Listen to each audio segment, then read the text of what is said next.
yang ada pada terjemahan Puan-Puan tu, macam mana diterjemahkan bab yang ke-17 tu?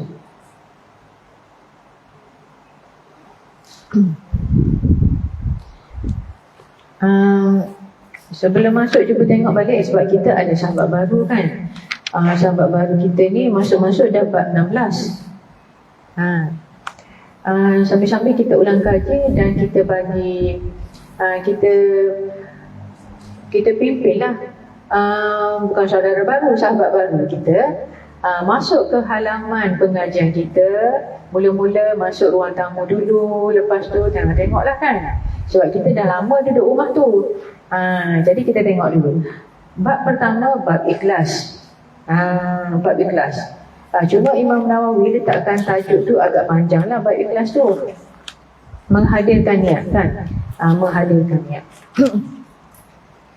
Ihdharun niat. Dalam amalan semua kita, dalam semua amalan kita hadirkan niat. Kita kena ikhlas. Apa maksud ikhlas? Kita ni kena ingatkan diri kita buat sesuatu kerana hendak mematuhi perintah Allah, ataupun kita meninggalkan sesuatu kerana hendak mematuhi perintah Allah. Kemudian dalam yang bahagian yang kedua, setiap amal perbuatan dan setiap ucapan kita hadirkannya. Hadirkannya.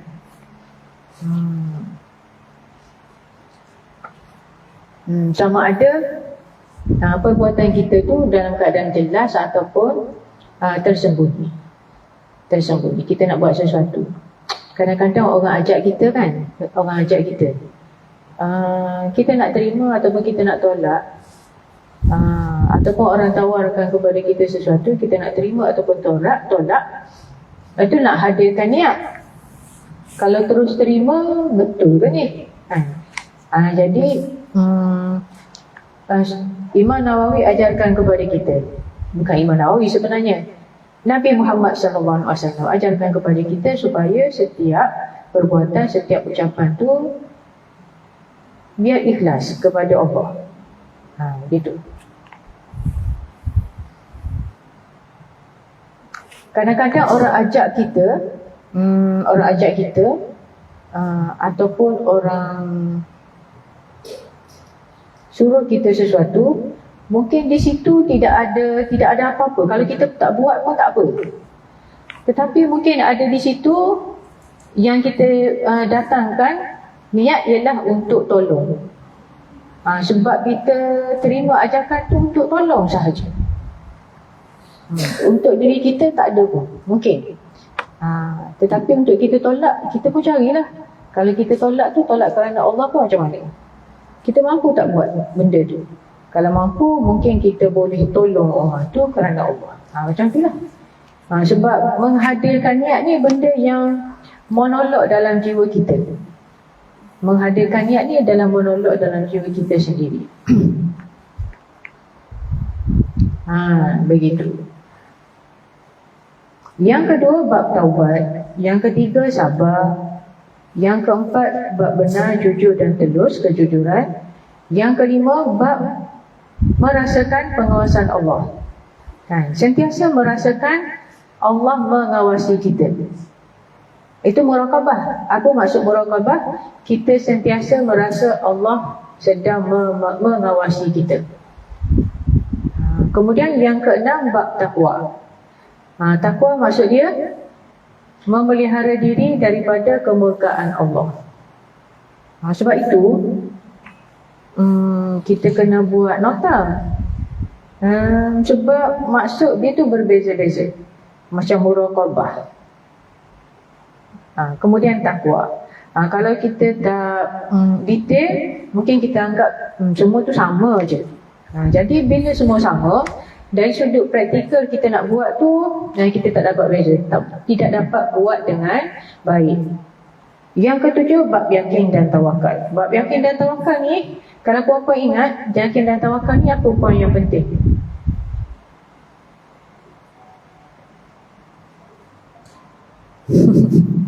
Bab yakin dan tawakal ni poin penting yang nak kena ingat lah. 5 rukun tawakal. Kalau kita nak puasa, kita kena ikat rukun kan, supaya sah puasa kita tu. Bila dalam bab yakin dan tawakal, perkara yang penting ialah rukun tawakal. Gitu. Rukun tawakal. 5 rukun tawakal. Ini flashback sekali lalu je, sekali imbas saja. Selayang pandang. Yang ke-8 bab istiqamah, teguh pendirian terhadap ajaran Islam. Yang ke-5 tafakkur, berfikir secara mendalam tentang ciptaan Allah, dan tentang ciptaan Allah lah. Kemudian yang ke-10 bab bersegera kepada kebaikan. Yang ke-11 bab mujahadah. Yang ke-12 bersegera.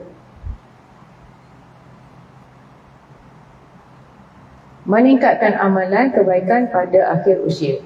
Yang ke-13 penjelasan banyaknya jalan kebaikan yang sahih. Yang ke-14 sederhana dalam ibadah. Yang ke-15 memelihara kelangsungan amal. Yang ke-16 bab perintah memelihara as-sunnah dan adab-adabnya. Jadi itulah 16 bab yang telah kita pelajari. Jadi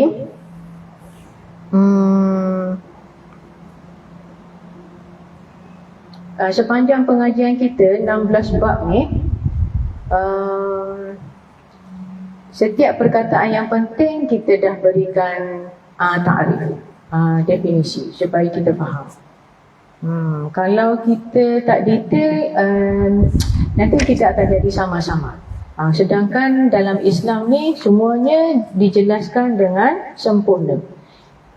Begitu. Semalam kelas kita sentuh tentang 3 prinsip ilmu. Kelas malam kita jelaskan tentang 3 prinsip ilmu. Tak payah panjang-panjang. Sebab apa? Sebab ilmu ni kalau kita belajar tapi tak faham, ada guna tak belajar? Kalau kita belajar tak faham. Belajar, contohkan budak-budak belajar tentang sifil kan, darat 3 bulan tapi tak faham. Tak faham darab tu apa, tak ingat sifil. Tercapai tak? Tempoh 3 bulan belajar, tercapai tak? Tak faham? Tak belajar? Tak tercapai. Jadi antara prinsip ilmu ialah al-fahmu fil ilmi. Faham dalam mempelajari. Jadi kalau nak kena faham, nak buat macam mana? Tanya. Tak apa, kita ulang lah kot yang semalam tu. Masa penting juga. Ada banyak prinsip ilmu. Dulu kita belajar tentang syarat kan. 3 syarat mendapat ilmu yang sahih. Yang sahih inilah yang kita mohon, iaitu ilman nafi'ah. Dalam hadis kan, Allahumma inni as'aluka ilman nafi'ah. Kan ilmu yang bermanfaat itu adalah ilmu yang sahih. Ini bulan Ramadan ini bulan apa? Muharram kan? Muharram. Seingat-ingatlah kan. Seingat-ingat banyak-banyak sebaran, banyak-banyak soalan yang dikemukakan. Rasanya tahun ini baru muncul di sini, di tempat kita ni. Tahun-tahun sebelum ni dia tak datang. Tapi dia ada di negara-negara lain, dianjurkan, diamalkan begitu. Tetapi dah datang ke tempat kita pada tahun inilah bagi Ustazah. Konon-kononnya dianjurkan minum susu pula pada 1 Muharram. Tak pernah dengar kan? Ada yang sampai. Ada pelajar yang bagi tahu. Sampai kepada Ustazah. Itulah. Kita minta ilmu yang sahih. Ilmu yang... Apa beza? Kak Z minum susu setiap hari. Dengan Suhaili minum susu sebab satu mahram. Beza tak? Beza. Itulah nak kata sampai. Ada pelajar yang bagi tahu dia terima tu dia tu lukis gambar gelas susu, yang ustazah terima macam lain. Itulah nak kena, sebab itulah senang para ulama dulu dia dah bagi tahu dah, tidak ada amalan khusus. Begitu senang. Jadi dah mari gitu. Ustazah sampai dalam satu grup. Ustazah pun pakar. Dia datang dalam gambar yang clear lah kan, anjuran. Ustazah pun forward balik dalam grup yang sama yang sudah dipangkah. Ini bukan amalan Nabi Muhammad SAW. Sebab kalau dah tersebar begitu, selalunya orang akan tanya ustazah balik, ustazah ni betul ke tidak? Kita tak boleh. Kalau kita dah tahu benda tu tidak benar, jangan sekali-kali forward. Masa bulan satu Muharram tu juga minum susu tu. Aku macam RMT tu ayah minum susu. Bukan. Itu contoh nak kepada ilmu yang sahih tu. Tak ada pun orang Tak payahlah serabut. Saya pedas selalu. Jangan. Orang kat mana saya pedas selalu. Begitulah. Macam-macam. 3 syarat.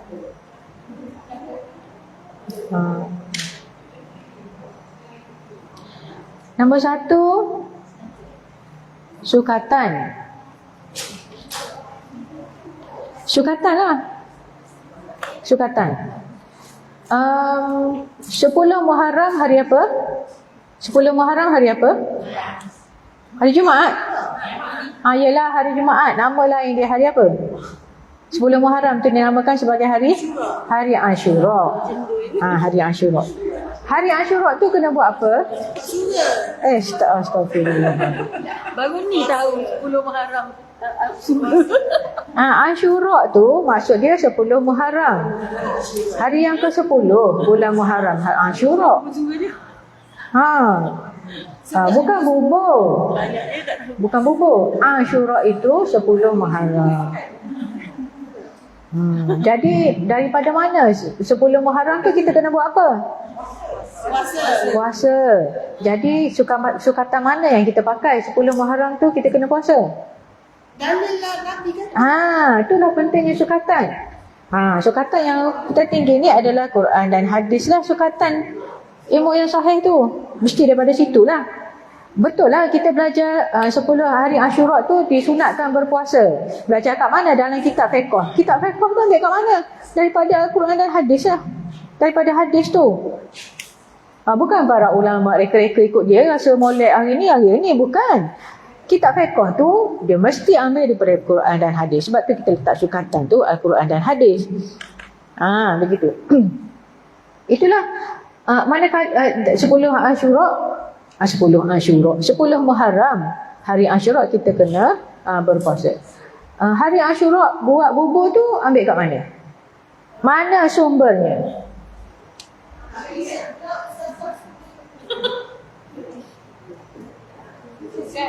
Dia buat sebab dia puasa ramai-ramai, dia masak ramai-ramai. Tidak, asalnya ialah hadis palsu. 10 Ashura tu apa yang berlaku pada 10 Ashura? Yang paling sahih ialah dalam hadis Nabi Musa AS diselamatkan daripada Fir'aun pada hari Ashura. Jadi kitalah yang lebih berhak untuk berpuasa berbanding dengan orang Yahudi. Sebab kita berada pada jalan yang diajar oleh Nabi Musa AS lah, Nabi-Nabi yang terdahulu kan. Agama Tauhid, agama Islam. Yang lain-lain tu tidak sahih. Antara kalau hadis palsu yang panjang tu 10 Ashura dikatakan Nabi Nuh selamat daripada banjir tu. Lepas tu waktu baiklah makanan ada, lepas tu buat bubur. Jatuh itu. Jadi bila dah bertembung kan, Kalau dah bertembung tu, tentulah ambil yang sahih, itulah sukatan. Ustazah nak beritahu tentang sukatan. Syarat mendapat ilmu yang sahih tu pastikan diambil daripada sukatan, sumber yang sahih. Kalau sukatan tu ada hadis palsu, gitu. Kalau sukatan buku kita tu ada hadis palsu, maka tu. Macam mana kita nak dapatkan? Okey, sukatan. Nombor 2. Ini 3 syarat yang dulu. Hari ini nak sebut tentang 3 prinsip. 3 prinsip. 3 prinsip. Antaralah kan ilmu.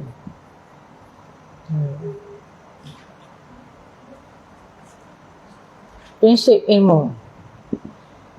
3 antaranya. Prinsip ilmu ni ada banyak. 3 antaranya ialah yang ni sekejap lagi. 1, 2, 3. Yang tu dulu. Yang ni ulangan. Sukatan kan? Sebab itulah kita panggil apa?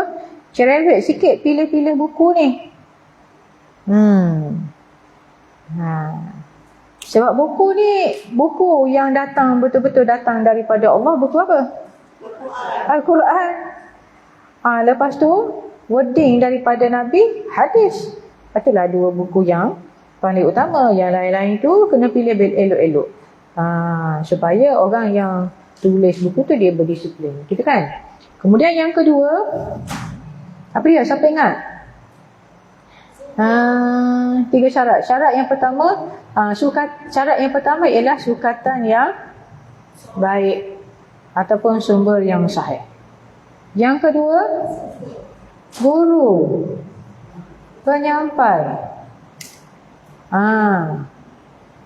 Syarat berdisiplin. Berdisiplin. Dan amanah. Kalau ustazah contohnya, ustazah nak kata hadis palsu tu sahih, puan-puan mana tahu? Tak tahu kan? Kalau ustazah tidak amanah, ustazah kata yang palsu tu sahih, puan-puan nak cek mana? Cikgu kata, setelah puan-puan memberikan kepercayaan kepada ustazah, tiba-tiba yang palsu tu ustazah kata sahih, puan-puan nak cek mana? cikgu kata ya lah. Cikgu kata ya lah. Jadi sangat penting ni guru penyampai berdisiplin dan amanah. Tapi dulu saya kata juga Taklah, maksudnya bagi ustazah bagi contoh ni. Maksudnya apa maksud ni? Kenapa dia menjadi syarat? Jadi mensyarat. Zaman dulu orang cerita lah. Memang ada dalam kisah-kisah bila kita belajar tentang faktor-faktor perkembangan hadis palsu. Faktor-faktor penyebaran hadis palsu. Dia mari cerita-cerita lama. Dia panggil kazab, kusos, wa'az dengan kusos. Orang-orang yang memberikan nasihat pada zaman dahulu yang diminati ramai, dan penglipu lara lah orang yang cerita malaikat ni gini, 1000 sayap dia bersinar-sinar, orang dengar je kan. Begitu contoh. Jadi diminati ramai. Itu antara faktor macam mana penyebaran hadis palsu boleh berlaku sehingga begitu banyak. Antaranya faktor penceramah. Masa tu tak ada lagi internet ni, tak ada. Patut ulama yang sebenar dia marilah sejik. Mari sebejik, dia pun duduk belakang. Tiba-tiba penceramah tu sebut nama dia. An sebut nama dia daripada ni. Dia kata, sebut nama aku pula. Dia tidak riwayat pun hadis itu. Contoh penyampai. Yang ketiga, pelajar ni dia nak ciri apa? Yang ikhlas. Dia kena ikhlas. Pelajar yang baik lah, pelajar yang baik. Pelajar yang ikhlas. Lepas tu dia pun kena berdisiplin. Lepas tu dia kena, kenapa? Doa, dia kena ada doa. Doa lah. Sebab dia dah tahu kalau yang ni kan. Kalau yang ni dah tersilap kat sini, dia dah tahu ni. Jadi dia kena doa dulu kepada Allah. Jadi 3 ni yelah, memanglah berdisiplin ni start daripada ilmu lah. Mestilah dia sendiri cari ilmu dulu. Jadi berdisiplin, ambil ilmu daripada sini. Itulah 3 syarat mendapat ilmu yang sahih. Secara ringkas, ini ulangan dulu kan. Korang rasa betul ke tidak? Betul kan? Betul lah.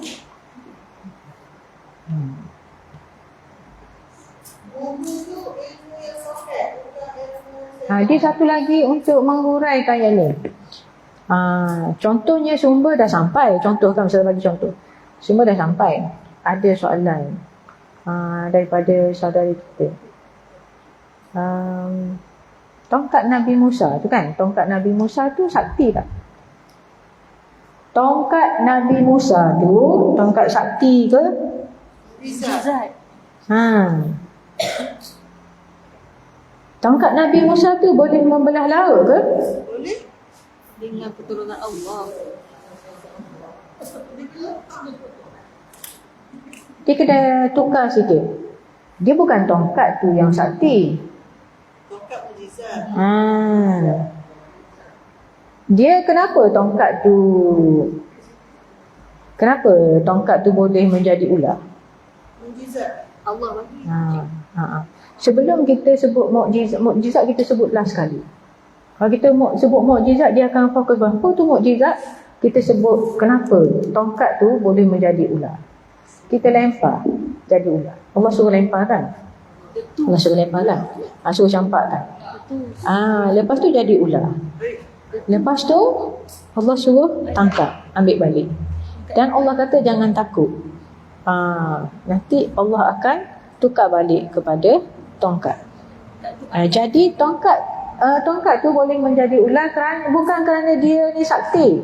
Kerana Allah tukar. Kerana Allah yang Maha Berkuasa, bukan kerana tongkat tu sakti. Tongkat tu tools alat. Kalau tanpa kehendak Allah, bukan dengan kehendak Allah, dia lempar, dia tak jadi. Selama ni tak jadi pun ular. Tetapi bila start jadi ular tu, bila dia pergi ke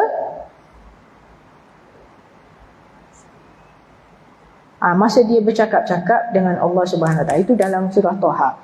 Kemudian adakah tongkat Nabi Musa tu boleh membelah laut? Jangan cakap ya. Bukan tongkat Nabi Musa yang boleh membelah laut. Allah yang berkuasa.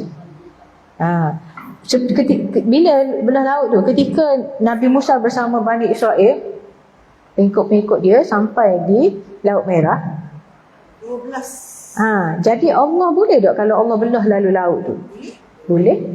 Tetapi Allah suruh pukul tongkat tu ke laut, baru jadi terbelah. Ini adalah sebab musabab. Sebab je kan? Sebab. Kalau Allah nak belah sana boleh je, siapa tu terbelah lalu. Boleh. Tetapi kita sebagai manusia, dipenggal kita punya terkejut dan kita punya gembira tu mungkin berbeza. Bila sebab usaha kita, pelik ni bukan kita yang belah ni. Tapi kita buat sesuatu, tapi benda tu lebih kita dapat. Kita sangat merasakan kekuasaan Allah. Jadi, tongkat bukan tongkat Musa, bukan tongkat Nabi Musa yang membelah laut. Allah yang membelah laut. Tetapi Allah suruh kita usahakan sesuatu. Itu apa maksud mukjizat? Baru kita terangkan tentang mukjizat. Mukjizat ni adalah bukan kuasa yang ada pada Rasul. Kurniaan Allah yang luar biasa diberikan kepada para Rasul untuk membuktikan kerasulan mereka. Untuk membuktikan mereka ni utusan Allah, maka Allah tunjukkan kuasanya yang luar biasa melalui benda-benda yang biasa. Gitu. Yang paling hebat Maria. Ya.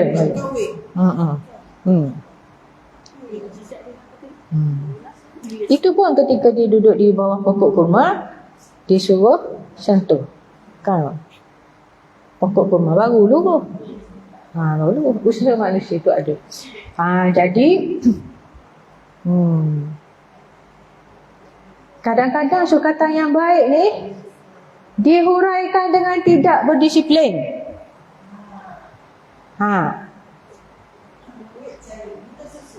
Contoh surah Ali Imran. Apa? A'udzubillahi minasyaitonir rajim. Inna fi khalqis samawati wal ardi wa ikhtilafil laili wan nahari la ayatin liulil albab. La ayatul liulil albab. Lepas tu alladzina yadhkuruna Allaha qiyaman wa qu'udan wa 'ala junubihim. Inna fi khalqis samawati wal ard. Inna fi khalqis samawati wal ard. Sesungguhnya pada penciptaan langit-langit dan bumi menjadi tanda-tanda kebesaran Allah bagi orang-orang yang bijak, yang berfikir. Siapa orang yang bijak tu? Ulul albab. Alladzina yadhkuruna Allaha qiyaman wa qu'udan wa 'ala junubihim. Mereka yang selalu ingat kepada Allah sama ada semasa berdiri, semasa duduk dan semasa berbaring. Nabi tu. Jadi diuraikan dengan ayat tu lah. Diuraikan oleh kerana Allah suruh kita memuji orang yang ingat kepada Allah semasa berdiri, semasa berbaring dan semasa duduk dan berbaring. Maka kita boleh ingat kepada Allah dengan apa cara sekalipun, termasuklah menari. Yelah, tu dipanggil salah istidlal. Salah lah. Walau sukatan yang baik, dia kena dijelaskan dengan berdisiplin. Ayat Al-Quran mesti dijelaskan dengan ayat Al-Quran yang lain dan dijelaskan dengan hadis-hadis Nabi. Sebab tujuan tujuan Allah turunkan Al-Quran kepada Nabi, kepada Rasul. Sebab apa? Supaya Rasul itulah yang menjelaskan macam mana nak buat. Ingat kepada Allah tu macam mana nak buat. Contoh ni. Okey, habislah ini ulangan. Baik, sini prinsip ilmu. Secara ringkas lah. Secara ringkas. Ini beginners, untuk beginners. Berdasarkan ayat Al-Quran, surah Taha juga, Rabbi zidni ilma. Rabbi zidni ilma. Wa qur Rabbi zidni ilma. Allah perintahkan supaya kita memohon kepada Allah supaya tambahkan ilmu. 3 prinsip ni daripada Al-Quran, daripada hadis dan daripada pepatah. Ambil 3 je, ada banyak lagi. Ini daripada Al-Quran, ini daripada hadis, ini daripada pepatah lah, pepatah Arab. Cuba puan-puan buka surah Taha.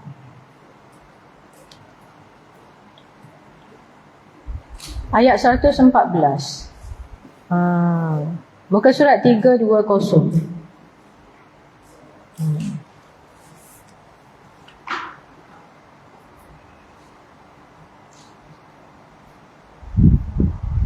Seratus 114 muka surat 320.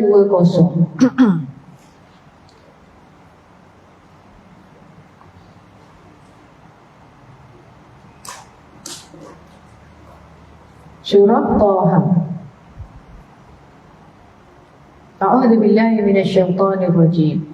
Fata'ala Allahul Malikul Haqq wa la ta'jal bil Qur'ani min qabli an yuqda ilaika wahyu wa qur rabbi zidni ilma. Maka maha tinggilah Allah yang menguasai seluruh alam, lagi yang benar pada segala-galanya. Dan janganlah engkau, wahai Muhammad, tergesa-gesa membaca Al-Quran sebelum selesai dibacakan oleh Jibril kepadamu. Dan berdoalah dengan berkata. Siapa yang suruh Nabi Muhammad berdoa? Allah. Dengan berkata, dia siapkan wording dia macam mana nak suruh berdoa. Rabbi zidni ilma. Nabi Muhammad tu diperintahkan oleh Allah supaya berdoa kepada Allah, tambahkan ilmu. Lepas tu Nabi kita pula, selain daripada doa ni, dia ajar pula kepada kita doa pagi-pagi, Allahumma inni as'aluka ilman nafi'an. Lepas tu ajar lagi, mohon perlindungan Allah daripada ilmu yang tidak bermanfaat. Allahumma inni a'udzubika min ilmin la yanfa'. Semua tu doa tu ada dalam hadis. Jadi kalau kita ambil daripada Al-Quran ni, hujung ayat 114 surah Taha, prinsip pertama apa dia? Doa. Prinsip pertama kita kena doa.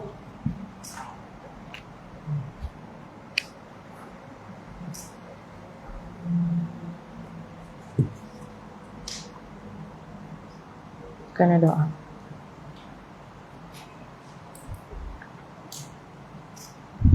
Yang kedua, kalau nak ambil dalam pada hadis, satu hadis pun boleh, banyak hadis pun boleh. Kalau satu hadis, may yuridillahu bihi khairan yufaqihu fiddin. Sesiapa yang Allah nakkan kebaikan pada dirinya, Allah berikan kefahaman dalam agama. Kefahaman yang mendalam dalam agama. Apa beza belajar dengan faham? Beza tak? Beza. Bila kita belajar tentang tauhid, tuntutannya kita nak kena tauhidkan Allah lah. Minta dengan Allah sahajalah. Tapi kalau belajar tauhid, tiba-tiba minta dengan pokok, minta dengan orang mati, minta dengan itu, minta dengan batu kristal, tak tercapailah maksud tauhid. Jadi maknanya kira-kiranya belajar tauhid tak faham lah. Kan?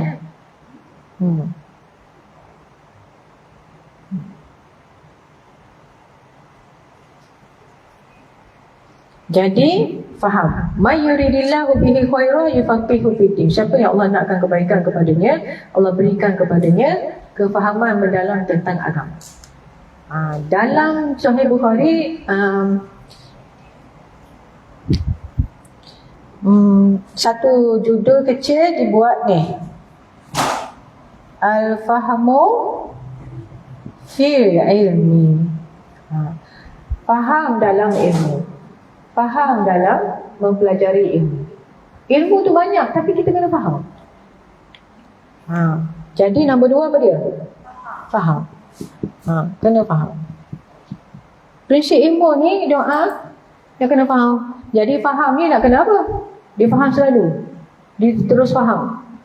Jadi kena belajar, itulah solat sana. Bila baca kena faham. Untuk faham ni, untuk faham pepatah Arab. Pepatah Arab ni bunyi dia macam ni.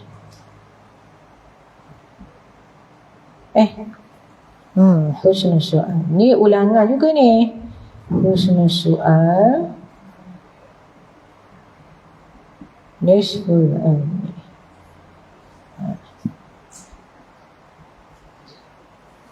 Elok soalan separuh daripada ilmu. Elok soalan, pertanyaan yang baik, pandai bertanya adalah separuh daripada ilmu. Bertanya.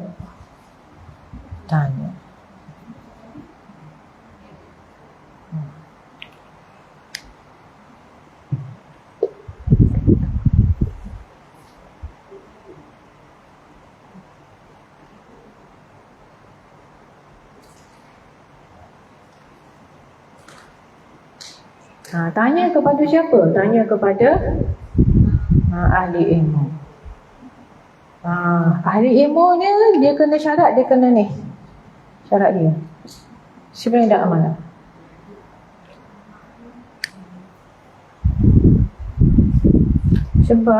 Sebab apa? Sebab contoh kan, orang yang minta di kubur-kubur ni kan, minta ya Syekh, minta ni kan di kubur ni,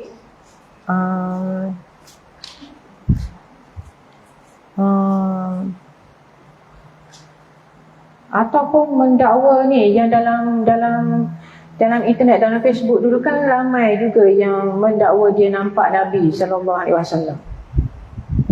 Nampak Nabi dalam keadaan jaga gini, dia nampak Nabi. Jadi kita pun tak faham kan, kenapa dia boleh nampak Nabi? Kenapa orang lain tak nampak Nabi? Kalau kita tanya yang sini, yang bersendak amanah, cikgu di sini akan cakap Konsep nampak Nabi secara jaga ni tidak pernah ada pada zaman Nabi, pada zaman sahabat, pada zaman awal-awal. Dakwaan jumpa Nabi secara jaga ni orang kemudian baru ada. Jadi sebenarnya konsep tu yang nampak Nabi online, offline tu, sedangkan Nabi SAW sudah wafat, adalah konsep bukan daripada agama Islam. Tu. Bukan daripada agama Islam. Ya qadhah tu lah. Kan? Bukan daripada agama Islam. Faham tak cakap tu? Faham kan? Tapi kalau kita tanya kepada orang yang mengamalkan, dia akan cakap kena tanya kepada orang yang ahlinya. Orang yang pernah nampak, orang yang pernah begitu. Jadi macam mana tu?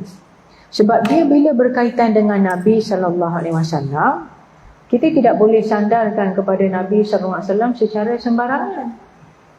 Kita cakap Nabi cakap begini-begini, mesti ada sandaran. Hadis itu sahih ke palsu? Nabi buat begitu begini, sifat Nabi begitu begini, saya nampak Nabi. Contoh kan? Telah menyandarkan sesuatu kepada Nabi Muhammad SAW. Jadi kita kena ada sandaran. Dalam ilmu agama Islam, kalau berdasarkan Al-Quran dan hadis ni, boleh jumpa Nabi secara jaga, ya Quran. Telah keluar JAKIM, telah keluarkan kan panduan akidah Islam dia. Ya Quran tu bukan daripada ajaran Islam. Sebab itu dia telah membawa banyak keburukan. Yang mendakwa nampak Nabi secara online pun ada. Lepas tu Nabi mari pula ngamuk-ngamuk dia pula. Confirm bukan Nabi lah bila dia mengamuk-ngamuk gitu. Dia jadi agresif kan, dia lempar barang semua sekali tu. So kita kena ingat bahawa syaitan tidak boleh menyerupai Nabi, tetapi syaitan ni dia boleh menyerupai seseorang lalu mendakwa dia tu Nabi. Gitu. Jadi sumber agama Islam kita, sumber agama ni tak boleh ambil daripada yang Allah. Orang lain jumpa Nabi zaman kita sekarang, daripada Nabi juga jadi hadis dah kalau macam tu. Habis dah. Bila wafat Nabi SAW, tak ada dah. Hadis dengan Al-Quran berhenti setakat tu je. Nak ambil panduan dalam tu je lah. Gitu. Jadi ni. Jadi bertanya ni kepada ahlinya, kena tengok juga. Sebab tu dia kena gabungkan antara syarat dengan prinsip tu. Syarat tu dengan prinsip.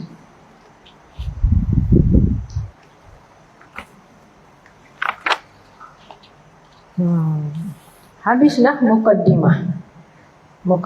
Jadi kita nak masuk bab yang ke-17. Ada soalan ke? Ada soalan ke Puan Nora? Ya.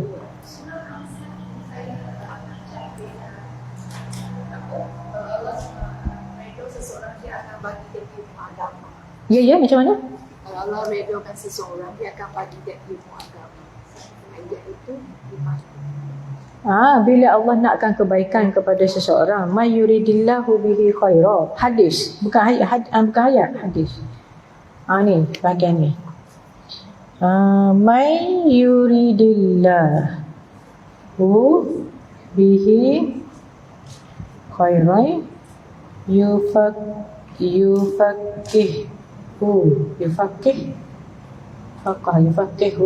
fiddin. Ini hadis. Sesiapa yang Allah nakkan bagi dia kebaikan, Allah akan memberikan kefahaman ni, faqih. Memberikan kefahaman yang mendalam kepadanya dalam agama.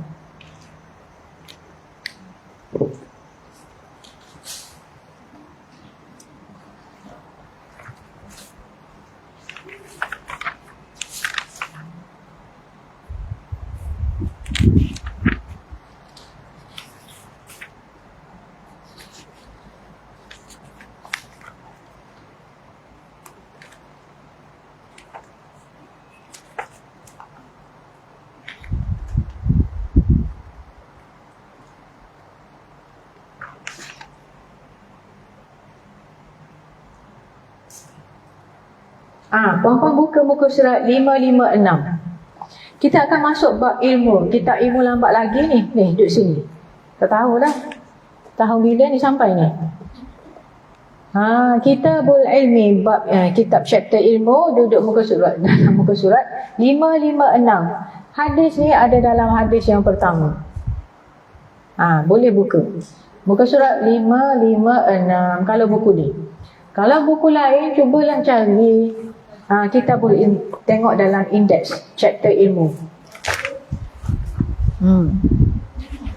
Dia kitab yang ke berapa tu?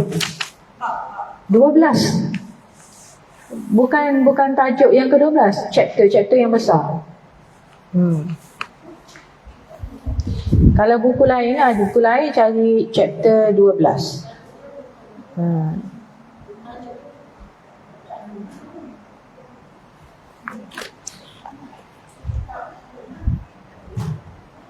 Dia bagi macam mana setiap buku ni bukan ni. Bukan. Ini lagi ni. 5 kat belakang. Dia tak buat chapter ke? Tak. Dia dah. Kena order dah buku baru. Dia tak buat chapter. Dia tak boleh, dia kena ikut ni sebab nanti susah orang nak cari. Ini bab lah, ni bab adab ni. Ni bab doa.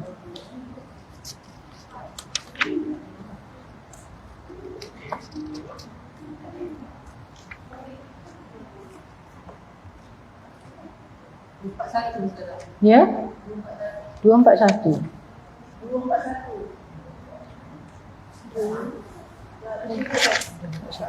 Kelebihan ilmu. Ada 1701.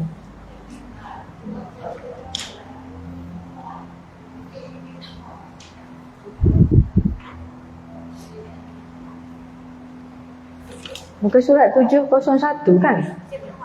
Muka surat 701 yang kalau buku PTS. 701.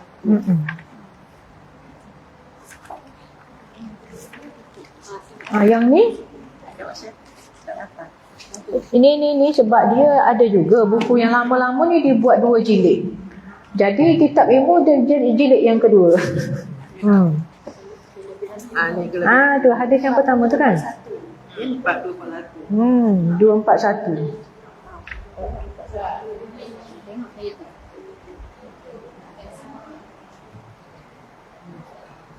Bab ke-241. Nama nombor bab sama je. Ada yang diletakkan nombor chapter kitab, ada yang diletak nombor bab sahaja. 241 hadis yang pertama. Hadis ni daripada Muawiyah. Muawiyah bin Abi Sufyan radhiyallahu anhu. Siapa Muawiyah ni? Muawiyah ni siapa dia? Bukan 4 tu? Bukan bapa mertua. Kakak dia lah kahwin dengan Nabi SAW. Jadi dia ni adalah kakak dia kahwin dengan Nabi SAW. Kakak dia Ummu Habibah binti Abi Sufyan adalah isteri Nabi SAW. Jadi dia jadi macam mana dengan Nabi? Ipar kan. Qala Rasulullah sallallahu alaihi wasallam, "May yuridillahu bihi khaira yufaqihu fid-din." Siapa saja yang Allah kehendaki kebaikan untuk dia, Allah fahamkan dia dalam urusan agama. Faham.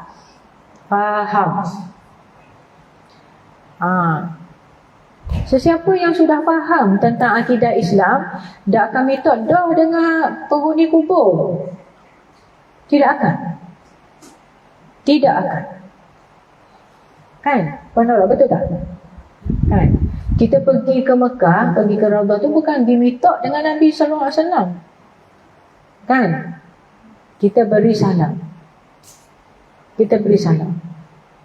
Tapi kita berdoa lah di masjid Nabi tu kan. Kita berdoa minta kepada siapa? Kepada Allah lah, sebab pemilik kubur itu adalah Rasulullah yang mengingatkan kita supaya mohon kepada Allah. Kan? Kalau di kubur Nabi pun kita tidak mohon hajat kepada Nabi, usahakan kubur-kubur lain. Gitu. Contoh. Jadi hadis tu ada di dalam buku kita.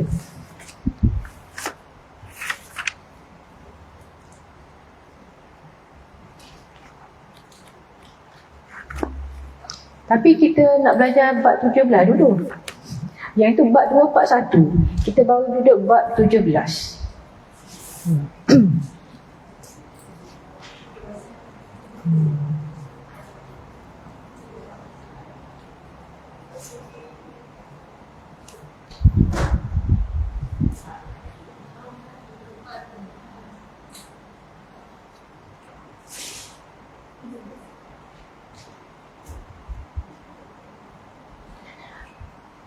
Okey, ada dua sahaja ayat Al-Quran yang Imam Nawawi bawakan dalam bab 17 ini. Tajuk dulu. Tajuk dulu kan tadi. Tajuk ya, kalau buku yang sama dengan Ustazah ni, bab kewajiban mengikuti hukum Allah dan apa yang diucapkan oleh orang yang diajak untuk itu, serta memerintah berbuat kebaikan atau melarang berbuat keburukan. Ustazah rasa puan-puan blur ni. Tajuk tu panjang sangat, tajuk dia tu kan. Apa yang puan-puan faham dengan tajuk tu? Banyak poin tu dalam tu. Ustazah rasa kalau kita baca sepintas lalu, satu je yang lekat, iaitu kewajipan mengikut hukum Allah. Cuba tengok terjemahan lain.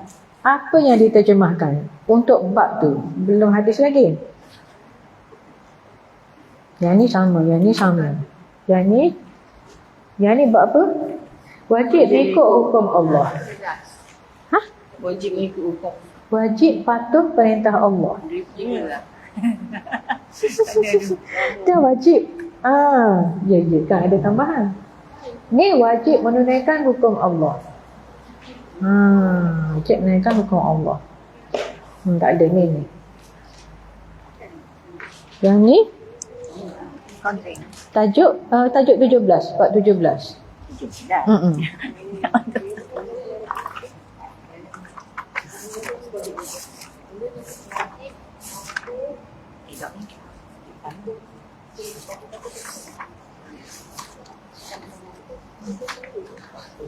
Itu pula tengok tajuk je.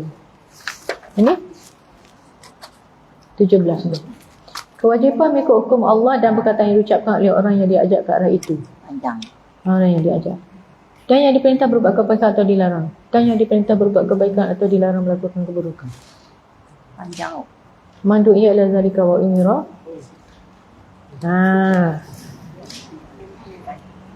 Gini.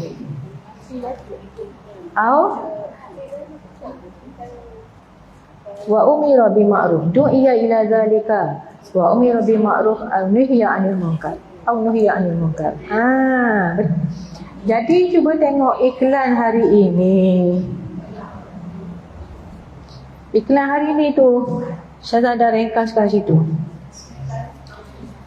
Perintah menunaikan perintah Allah. Perintah supaya mematuhi perintah Allah. Perintah menunaikan perintah Allah. Perintah supaya mematuhi perintah Allah. Menunaikan, mematuhi, samalah. Yang kedua, reaksi.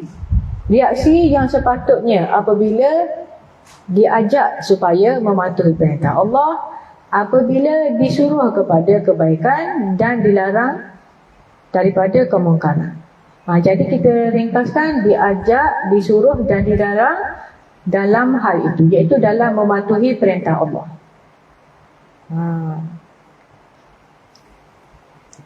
Tajuk 17, bab 17.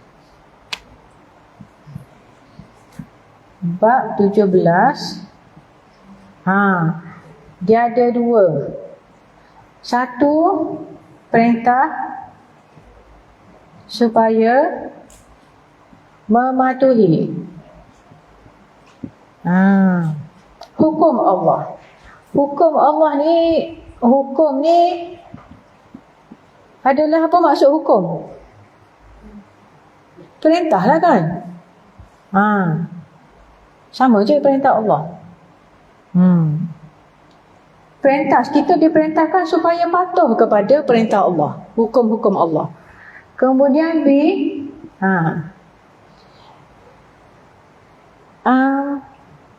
respon.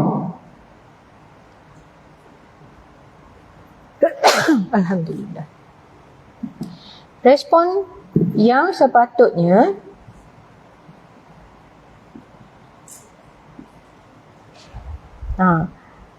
apa respon yang sepatutnya apabila, kalau kita nak buat seseorang itu tak payah seseorang itulah, buat kita je lah kan. Apa respon yang sepatutnya apabila kita nombor 1, diajak supaya patuh hukum Allah. 2, disuruh amar ma'ruf, disuruh lakukan kebaikan. Yang ketiga, dilarang buat kemungkaran.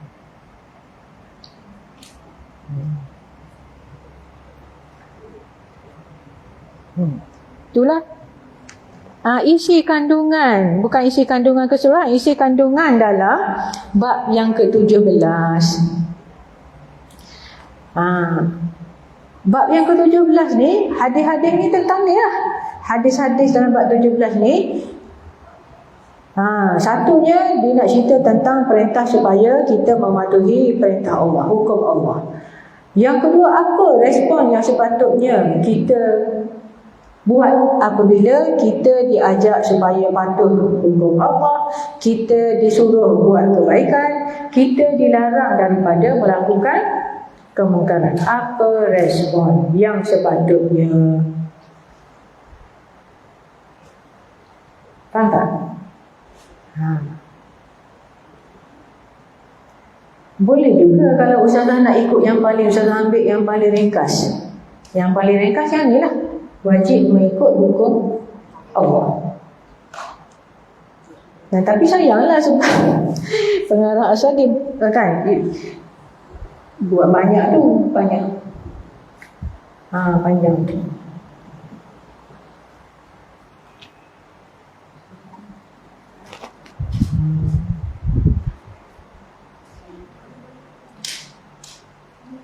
Tajuk ni bantu untuk kita faham isi, betul tak?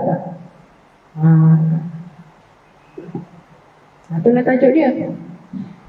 Perintah menunaikan hukum Allah ataupun perintah menunaikan perintah Allah.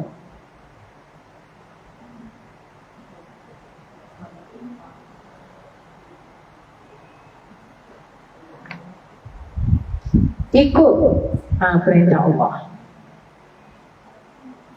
Kemudian reaksi. Hukum Allah ni dia perlukan reaksi daripada kita, kan? Kalau tidak, hukum Allah ni duduk situ lah, duduk situ, tak ada orang buat. Larangan pakat suruhan tak ada orang buat, larangan pakat buat. Kan?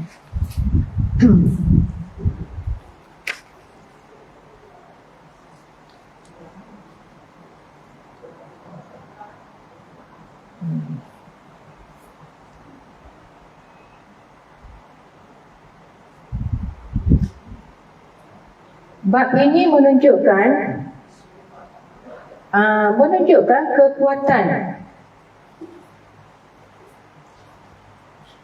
kekuatan dipanggil ta'zim para sahabat terhadap perintah Allah dan Rasulnya.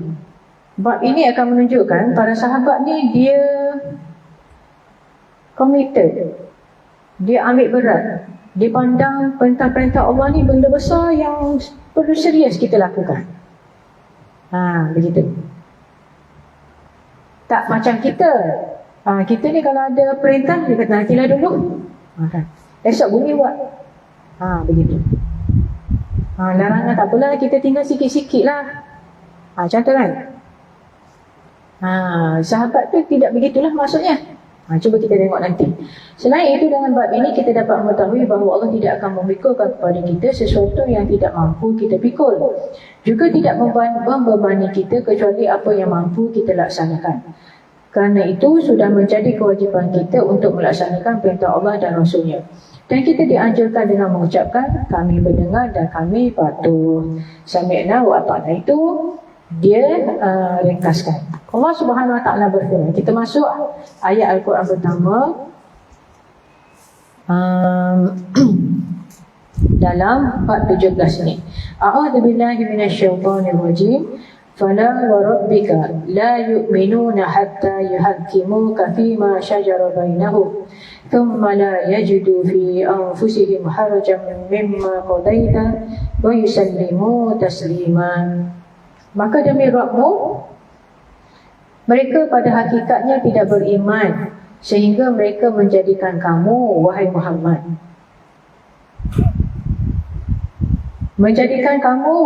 sebagai hakim terhadap mereka yang mereka perselisihkan. Kemudian mereka tidak merasa dalam hati mereka sesuatu keberatan terhadap keputusan yang kamu berikan, dan mereka menerima dengan sepenuhnya. Wa yusallimu taslima. Jadi itulah ayat Al-Quran yang pertama ni menjadi dalil bahawa orang-orang yang beriman, bila Nabi SAW mengeluarkan keputusan sesuatu, tanda iman yang penuh ialah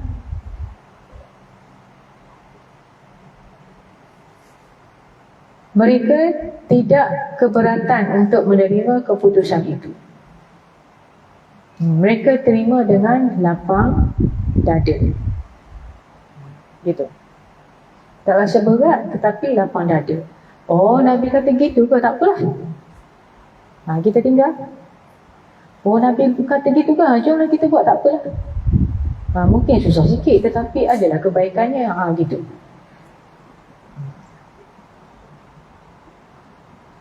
Gitu.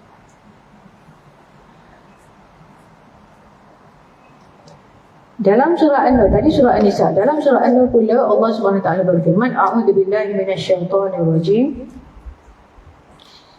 Innama kana qaulal mu'minina idza du'u ila Allahi wa rasulihi liyahkuma bainahum an yaqulu sami'na wa ata'na wa ulaika humul muflihun.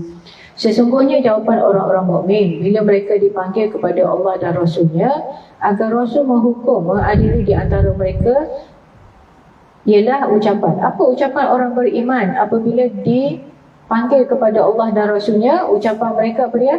Sami'na wa ata'na, kami dengar dan kami patuh. Dan mereka itulah orang-orang yang beruntung. Jadi puan-puan membayangkan kalau orang salah guna ayat ni,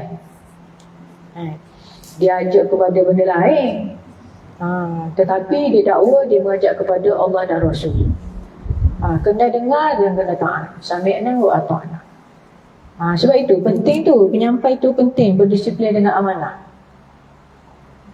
Ramai banyak kan ajaran-ajaran yang dia patuh kepada Tok Guru. Tengok-tengok ajaran tu salah, kan? Tok tu sampai buka penempatan baru, kan, nak duduk dalam hutan, kan dia duduk sendirian, kan, dalam kelompok mereka. Banyak begitu. Jadi sebab itu penting. Faktor yang ketiga tu, pelajar tu sendiri. Hok nak ikut tu, dia kena doa kepada Allah. Kena doa kepada Allah, kena berdisiplin. Doa lah, sebab kalau orang ikut ni dia banyak yang tak tahu. Jadi doa lah penting. Dan kena kritis lah sikit. Kan, kritis.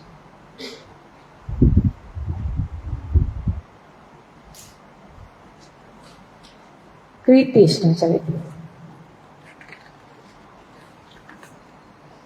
Kena pilih-pilih, jangan tak pilih. kena pilih-pilih. Kena pilih-pilih. Untuk ayat Al-Quran dengan hadis memang tak boleh pilih-pilih. Kita pilih yang ni je, yang ni tak nak. Tak boleh. Tapi selektif tu dari sudut yang disampaikan kepada kita tu. Macam makanan juga kita kena pilih. Sekarang ni masih banyak didedahkan ayam-ayam yang tidak disembelih disediakan di kedai-kedai makan. Orang kita ni ramai yang tidak selektif lah, ikut dang je. Terlalu bersangka baik tak boleh juga. Terlalu was-was tak boleh juga. Nak sederhana tu susah kan. Dan kalau kita ada pilihan yang terbaik, yang kita kenal ibadahnya, akidahnya, kita pilih makanan di situlah.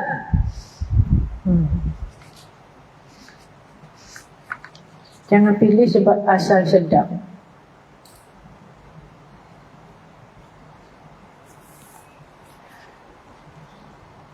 Okay, kita tengok hadis yang pertama. Huraian tak banyak sebab hadis ini akan menghuraikan tentang ayat Al-Quran itu.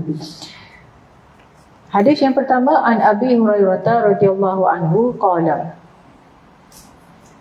lamma nazala ala Rasulillah sallallahu alaihi wasallam, lillahi ma fis samawati wa ma fil ardh, wa in tubdu ma fi anfusikum aw tufuhu yuhasibukum bihillah.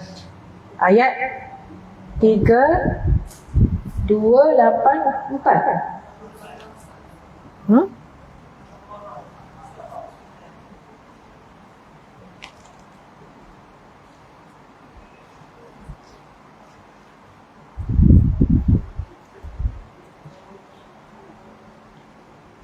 Hmm, 284 surah Al-Baqarah.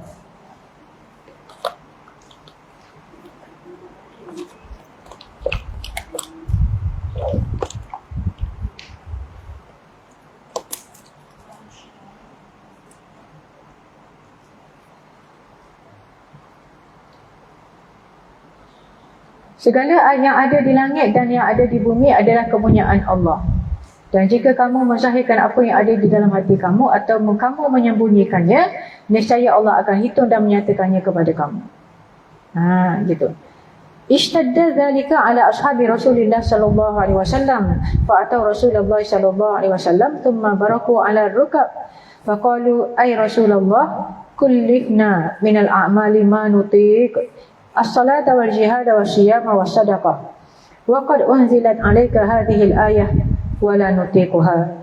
Qala Rasulullah sallallahu alaihi wasallam, aturiduna an taqulu kama qala ahlul kitabaini min qablikum sami'na wa asaina bal qulu sami'na wa ata'na ghufranaka rabbana wa ilaikal masir.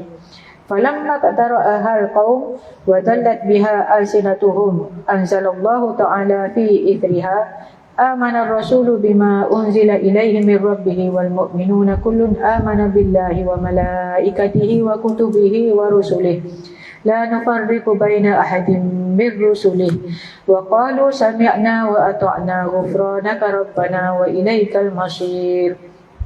Falamma fa'alu dhalika nasakhaha Allah ta'ala fa anzalallahu azza wa jalla la yukallifullahu nafsan illa wus'aha laha ma kasabat wa 'alaiha maktasabat rabbana la tu'akhidna in nasina aw akhtana.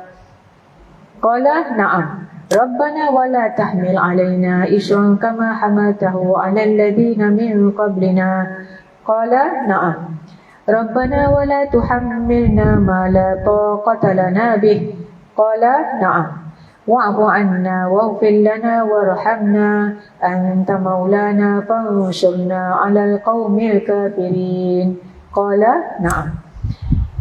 Abu Hurairah radhiyallahu anhu berkata, ketika ayat ini turun kepada Rasulullah sallallahu alaihi wasallam. Ayat mana ni?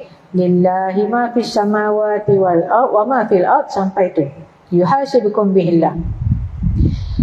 Kepunyaan Allah lah segala apa yang ada di langit dan yang di bumi. Jika kamu melahirkan apa yang ada dalam hatimu ataupun kamu menyembunyikannya, Allah akan buat perhitungan dengan kamu tentang perbuatanmu itu. Para sahabat Rasulullah SAW berasa berat dengan kandungan ayat tersebut. Sebab apa berat? Sebab apa berat? Sebab yang ada di dalam hati. Wa in tubdu ma fi anfusikum aw tufuhu, yang sembunyi dalam hati pun Allah nak kira juga. Yuhasibukum bihillah. Dalam hati dia kata, ustazah ni lama je teh. Contoh kan. Ataupun blabber kepada suami di dalam hati. Orang ni bila lah nak berhubung. Contoh kan. Kan contoh. Di dalam hati kan, di dalam hati. Apa-apa je lah yang tidak elok tu kan. Jadi berat lah. Jadi berat. Jadi berat. Yang sebab apa? Di dalam hati. Contoh. Wahai Rasulullah, kami dapat melakukan amalan-amalan yang dibebankan kepada kami sekuat tenaga, iaitu solat, jihad, puasa, sedekah. Namun mengenai kandungan ayat ini, kami berasa tidak mampu untuk melaksanakannya. Sebab apa? Sebab di dalam hati ni. Yang monolog-monolog ni kan. Yang terlintas. Lintasan-lintasan jiwa tu. Nabi SAW bersabda. Nabi kata apa?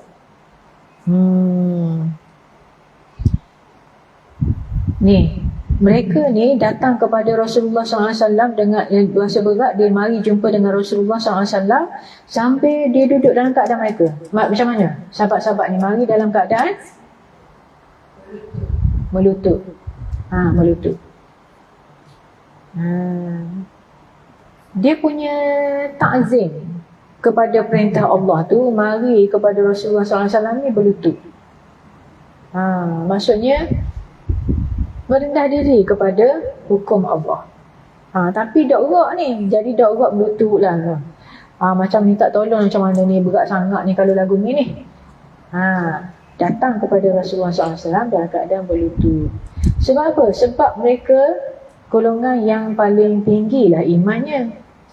Ayat Al-Quran tengah turun kan kepada mereka. Begitu. Baginda bersabda, dan Nabi Muhammad SAW pun dia bukan hak dia.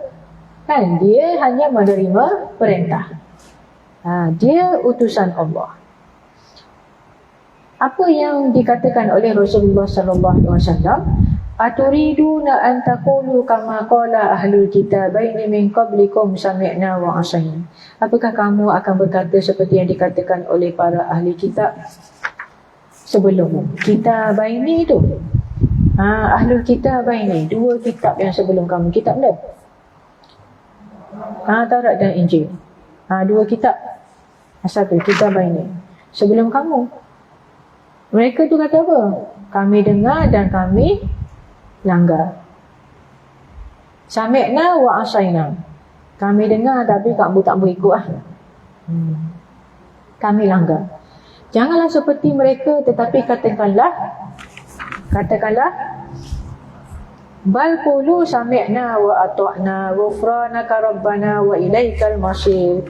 Nabi ajarkan kepada para sahabat, janganlah kita kata gitu. Kita kata gini. Kita kata gini, kami dengar dan kami patuh.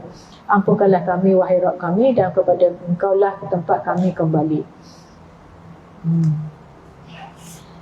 Ketika ayat tersebut dibaca dan lidah mereka terasa ringan untuk membacanya, kemudian Allah menurunkan ayat selanjutnya. Selepas dia dah sebut begitu, dah biasakan lidah sebut begitu. Biasakan lidah ni maksudnya apa? Bila kita biasakan lidah sebut ayat tu, bukan lidah je biasa. Kita kena faham makna dia. Biasakan lidah maksudnya sudah meresap di dalam hati. Ni lah sebenarnya kita kena buat. How to feel.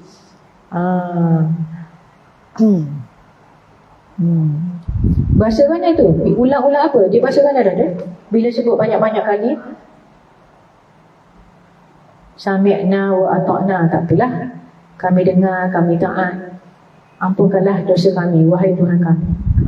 Kepada Engkaulah kami akan kembali. Semuanya akan kembali. Jadi maknanya kita bila sebut gitu, kita sudah redha dengan hukum Allah.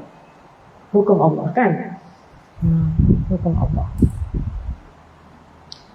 Nampak tak? Bahagian pertama tu perintah supaya mematuhi hukum Allah. Jadi nampak dah tu respon. Apa respon yang sepatutnya? Respon para sahabat tu gitulah, dia mari berlutut. Lepas tu Nabi pun ajar. Nabi mengajar mereka how to respond kepada perintah Allah. Kata mana? Sami'na wa ata'na ghufranaka rabbana wa ilaikal masir. Sebab puan-puan, kalau kita tengok, kalau contoh kita isu semasa, kalau kita tak respon, sebab titah perintah Allah ni sebenarnya dia baik untuk kita. Kalau kita tak dengar dan kita tak taat, ada keburukan lain yang akan mari. Contoh. Ustazah memang sangat terkesan dengan apa yang berlaku di Syria. Sangat terkesan. Jadi titah perintah Allah untuk mereka yang sedar ketika sebelum pembebasan tu ialah perintah jihad. Kalau mereka buat malah ikut cara Allah, tidak mahu membela orang yang dizalimi, masing-masing menyelamatkan diri. Semua orang pergi keluar negara. Lepas tu negara dia terus berterusan begitu. Kan? Alhamdulillah ada sekelompok yang sami'na wa ata'na ni, perintah supaya berjihad fisabilillah. Semua tu kan? Ada kebaikannya untuk semua. Perintah jihad ni perintah yang paling susah lah, kan? Paling susah. Jadi kalau diabaikan perintah Allah itu, sami'na wa asaina, keburukan dia tu banyak. Keburukan dia tu banyak. Contoh kalau kita kata antara perintah Allah ialah amar ma'ruf nahi munkar. Kita berasa malas nak buat, malas dia nak cara orang ni, dua tu. Contohnya. Kita tengok saja sudahlah, kita buat kita je secara lah.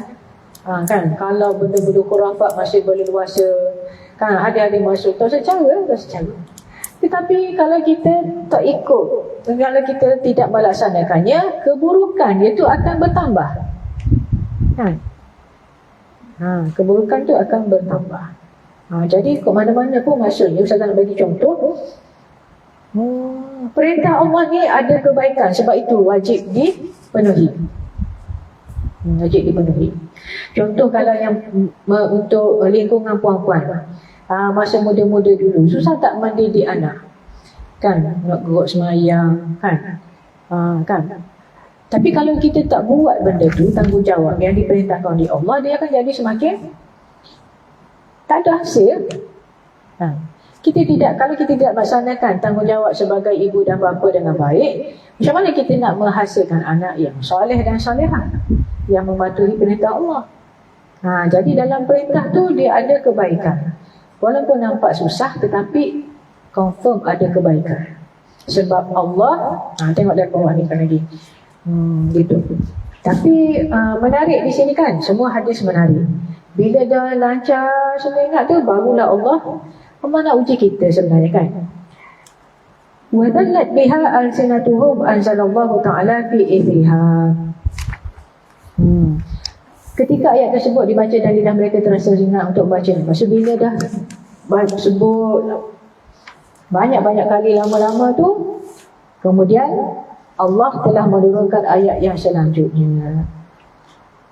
Amana rasulu bima unzila ilaihi min rabbihi wal mu'minun. Rasulullah telah beriman kepada apa yang diturunkan kepadanya. Begitu juga dengan orang-orang yang beriman.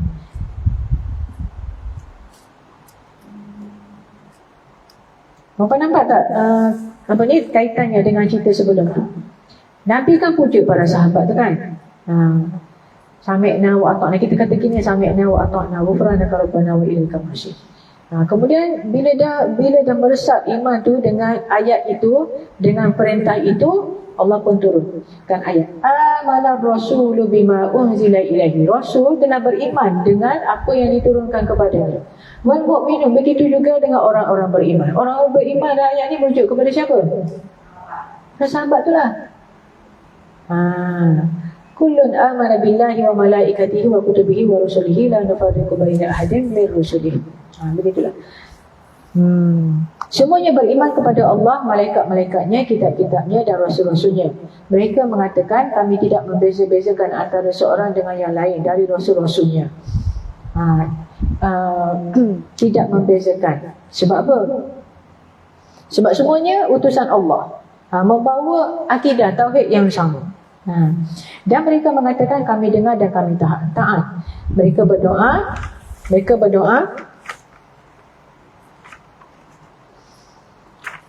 Ghufranaka Rabbana wa ilaikal masir. Ghufranaka Rabbana wa ilaikal masir. Tadi kan yang macam yang Nabi suruh tu. Yang Nabi suruh tu. Kan? Yang Nabi suruh tu. Ghufranaka Rabbana wa ilaikal masir. Ampunilah kami ya Rabb kami dan kepada Engkau lah tempat kembali. Jadi kalau kita kan, kalau kita ada sesuatu lintasan yang tidak elok kepada perintah-perintah Allah ataupun larangan-larangan Allah, mohon ampun kepada Allah. Dia gini puan-puan, dia titah perintah Allah ni banyak kan, larangan Allah pun banyak. Bagi setengah orang perintah A ringan, perintah B berat. Bagi orang lain perintah C berat, perintah D ringan. Jadi tak sama sebab ujian hidup berbeza-beza. Berbeza-beza. Contoh, untuk menjaga seorang ibu. Ibu ni sehat, senang nak jaga. Yang ibu ni sakit, lepas tu lupa-lupa pula. Jadi ujian dengan ibu tu berbeza-beza. Kalau jenis ibu tu kata-katanya baik, lembut, sentiasa menasihati, mendoakan, saja-saja pun dia doa. Okey, kalau jenis yang belebel, ujian berbeza-beza. Jadi kalau kita sangka, Allah nak kena buat juga ke? Mak suruh ni macam ni, mak aku ni buat apa dah gini. Contoh kan tadi. Contoh saja. Jadi astaghfirullahaladzim. Balik semula kepada perintah Allah. Gitu kan.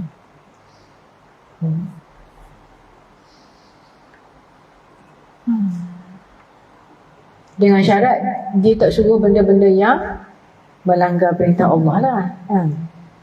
Dari sudut lintasan tu, bila kita dah kaitkan benda tu dengan kenapa lah Allah suruh saya macam ni, macam tu kan. Gitu.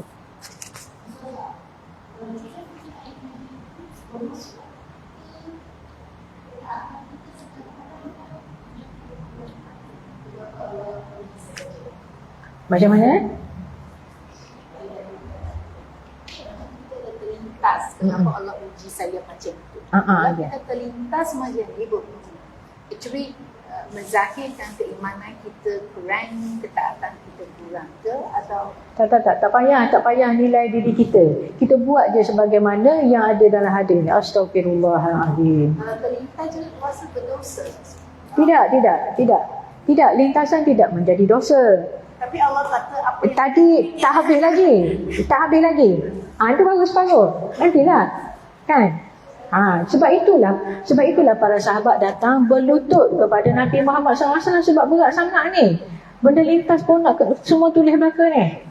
Dan akan dihisap belaka ni. Satu benda yang berat. Sebab itu mereka datang berlutut. Tetapi Nabi SAW utusan Allah. Dia bukan Tuhan.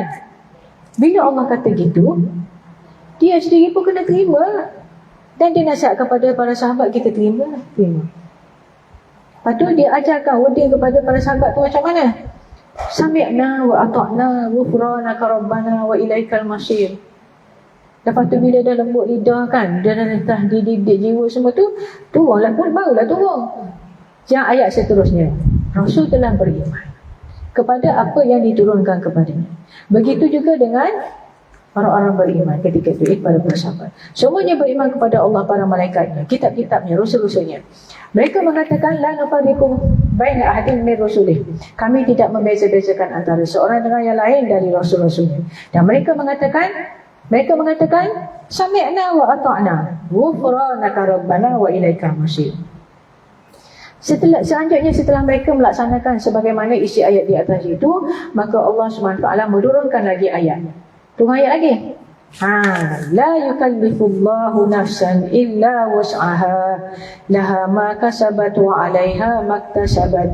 Rabbana la tu'akhidna in nasina aw akhtana. Allah tidak bebankan seseorang melainkan sesuai dengan kesanggupannya. Dia mendapat pahala dari kebajikan yang diusahakannya dan dia mendapat siksa dari kejahatan yang dikerjakannya. Wahai Rabb kami, janganlah engkau hukum kami jika kami lupa atau kami bersalah. Baginda bersabda, na'am, betul. Baik. Kemudian ya Rabbana. Kemudian yang seterusnya, Rabbana wala tahmil alaina isran kama hamaltahu 'alal ladzina min qablina. Wahai Tuhan kami, janganlah engkau bebankan kepada kami beban yang berat sebagaimana yang telah engkau bebankan kepada orang-orang yang terdahulu daripada kami. Beliau bersabda, benar. Baik. Wahai Tuhan kami, janganlah engkau pikulkan kepada kami sesuatu yang kami tidak sanggup memikulnya. Maafkanlah kami, ampunkanlah kami. Wa'fu anna wa'fir lana warhamna anta maulana fansurna 'alal qaumil kafirin. Maafkanlah kami, ampunilah kami dan rahmatilah kami. Engkaulah penolong kami, maka tolonglah kami terhadap kaum yang kafir. Baginda bersabda, benar. Jadi ayat tu diturun sedikit-sedikit. Jadi kita tengok semula huraian hadis ini. Jadi apa yang menjadi beban berat tu ialah sebab nak dikira juga, apabila nak dihisap juga benda-benda yang lintasan di dalam jiwa. Kan benda tu kadang-kadang tidak terkawal kan. Tidak terkawal lah. Tidak terkawal. Jadi para sahabat merasakan berat. Kadang-kadang pula syaitan ni datang kepada manusia dan dia yang membisikkan. Dan kita pun dah keliru. Kita daripada kita ke kan? Kadang-kadang bisikan tu daripada dia, lintasan tu daripada syaitan. Macam tu. Wa yuhaddithuhu fi nafsihi bi asya'in munkaruh 'azimah.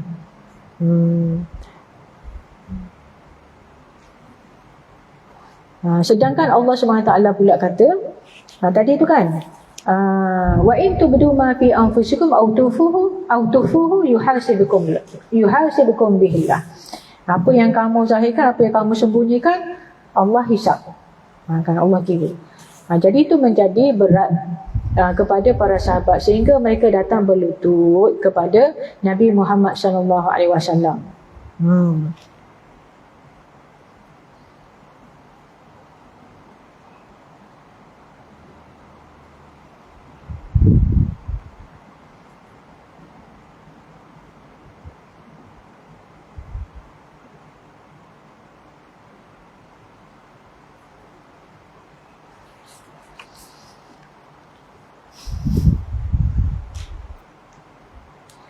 Jadi di sini diterangkan begini.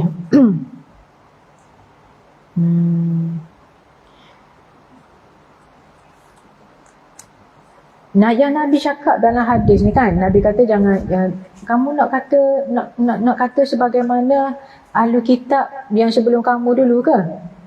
Mereka ni bila Allah perintahkan sesuatu, mereka kata sami'na wa asaina. Kami dengar dan kami langgar. Kamu nak kata gitu ke? Janganlah kata gitu. Nabi kata kan. Tapi hendaklah kamu kata balqulu, kata gini, sami'na wa ata'na ghufranaka rabbana wa ilaikal masir. Jadi kalau perintah-perintah ni para sahabat ni ditanya dah, hukum ni kalau perintah ni perintah sunat ke perintah wajib? Ada. Jadi dia nak bagi tahu perintah ni sunat ke wajib, buat je lah. Gitu je lah. Buat je lah sedaya upaya gitu. Jadi bukanlah bermakna yang sunat tu jadi wajib, bukan, tetapi besarnya kedudukan perintah Allah. Perintah yang datang daripada Rasulullah SAW tu. Dari sudut jiwanya penerimaan kita, wah ini yang Nabi suruh ni, moleklah kita buat. Kalau tak mampu senyap sudah. Kan begitulah. Gitu.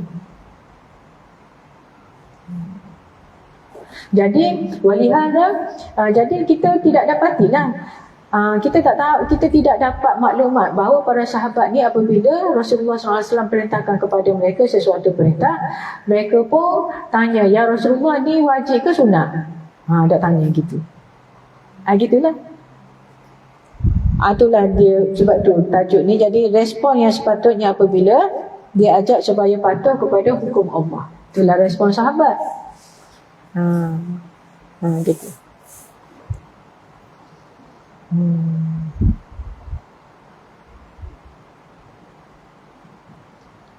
Gitu.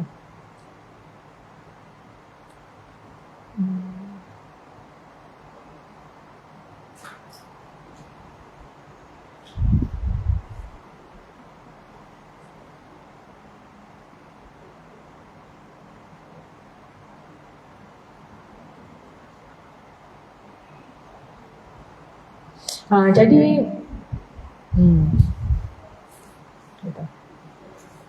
jadi kalau yang begitulah maksudnya. Tak apalah, contoh-contoh di sini dia bagi contoh, oleh kerana tiada larangan, Nabi SAW tidak pernah melarang wanita pergi ke masjid. Jadi kita tak boleh larang lah. Takkan Nabi tak larang, kita nak larang. Gitu. Larangan ke masjid kan. Ada pun dari sudut as-sunnah dalam bab yang ke-16 tu, amalan ibadah ni konsep dia tidak boleh dilakukan melainkan apabila ada dalil. Gitu. Ada dalil.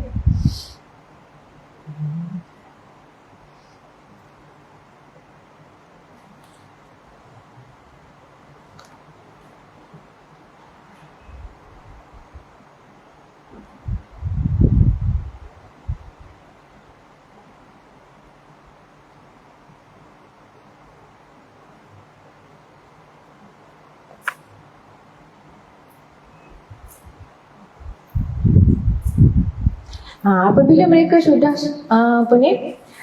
sudah sebut banyak-banyak kali sami'na wa ata'na ghufranaka rabbana wa ilaikal masir, dan jiwa mereka pun sudah lembut untuk menerima perintah Allah SWT, untuk reda lah dengan begitu kan. Turunlah ayat lain pula. Begitu. Amana rasulu bima unzila ilaihi min rabbih wal mu'minun. Allah SWT dalam ayat ni menerangkan membawa pujianlah kepada Rasul dan para sahabat tu. Kenapa? Kerana mereka telah mengatakan sami'na wa ata'na ghufranaka rabbana wa ilaikal masir. Jadi ayat Al-Quran tu mari wording tu yang mereka telah kata. Maksudnya Allah sukalah dengan perbuatan mereka. Allah reda dengan perbuatan mereka. Gitu. Kemudian Allah turunkan pula la yukallifullahu nafsan illa wus'aha. Allah tidak membebankan seseorang melainkan dengan kesanggupan. Dia dapat apa yang dia buat. Dia dapat pahala bagi apa yang dia lakukan, dan dia dapat dosa pun atas benda yang dia buat juga. Dan apa yang tidak menjadi bukan menjadi usaha manusia, Allah tidak akan bebankan kepada dia. Maksudnya yang lintasan-lintasan jiwa tu yang berkaitan dengan was-was daripada syaitan, semuanya tidak dikira. Tidak dikira. La yukallifullahu nafsan illa wus'aha. Lintasan tu bukan niat. Tu kita dalam bab niat dulu kita dah bezakan. Yang mana satu yang diambil kira, yang mana satu yang tidak diambil kira. Ada dua-dua dalam bab pertama dulu. Dia nafs ni kan, unsur kita ada 4 kan. Kita ada unsur fizikal. Fizikal ni yang kita buat kan, anggota fizikal. Kita ada akal apa yang kita fikirkan. Fikirkan.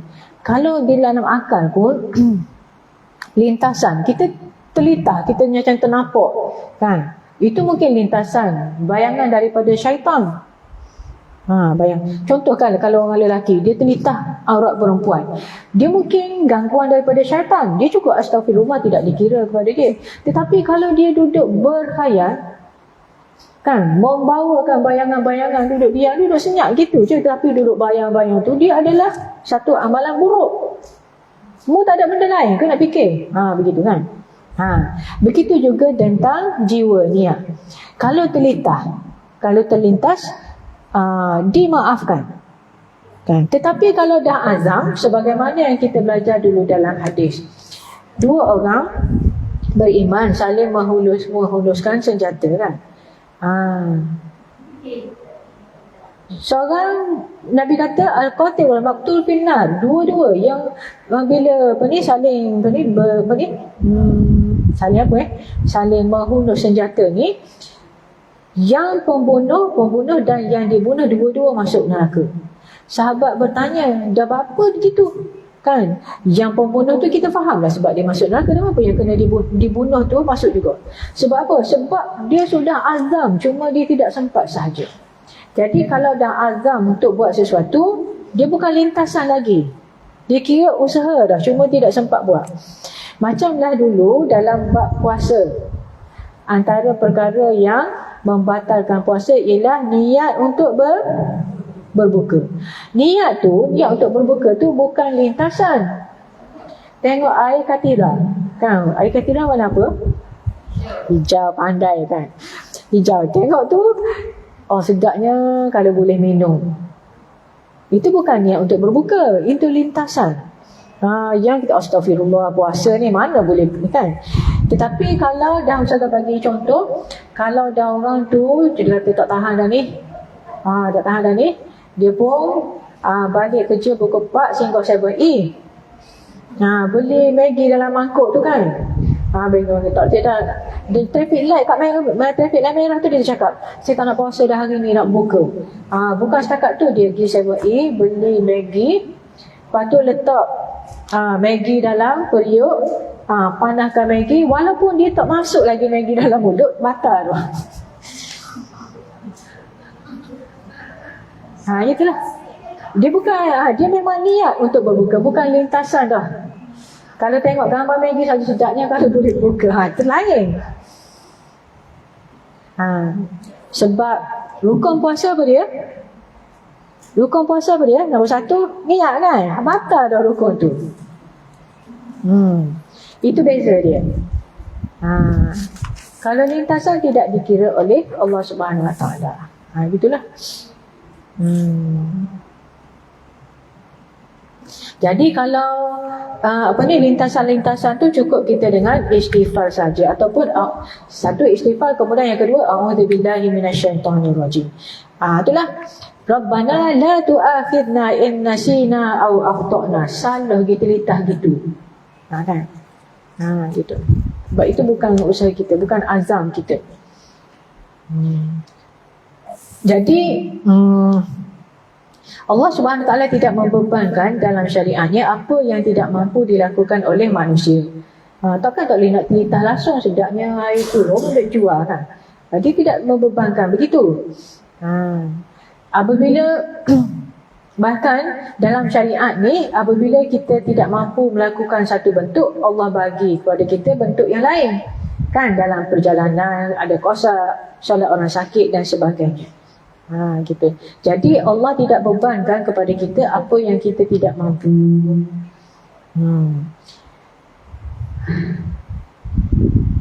Jadi itu.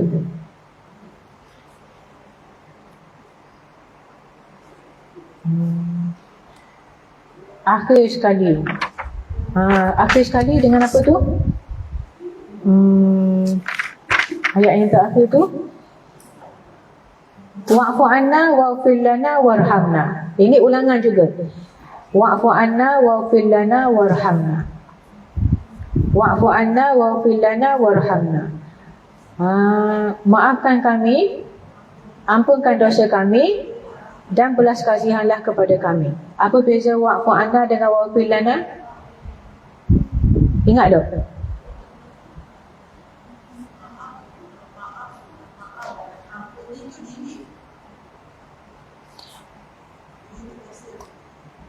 Wa'fu anna, maafkan kami di atas ketidakmampuan kami melaksanakan perintah dengan sempurna.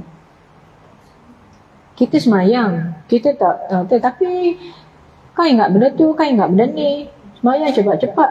Wa'fu anna. Maafkan kami di atas kekurangan kami dalam melaksanakan perintah. Wa'fir lana, ampunkan dosa kami di atas kesalahan yang kami lakukan.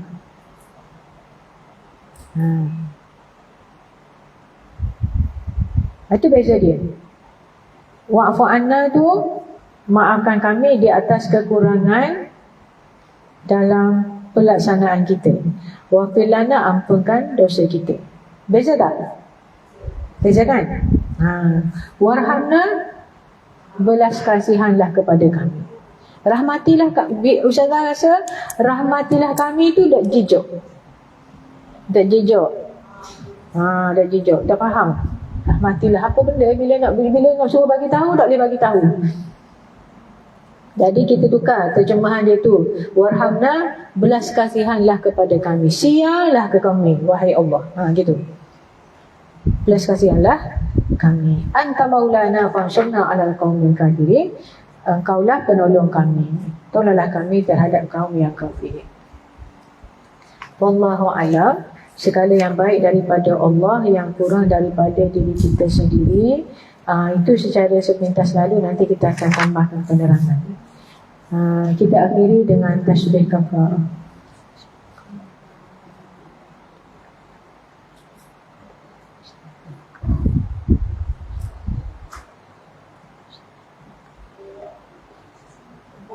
Assalamualaikum warahmatullahi wabarakatuh.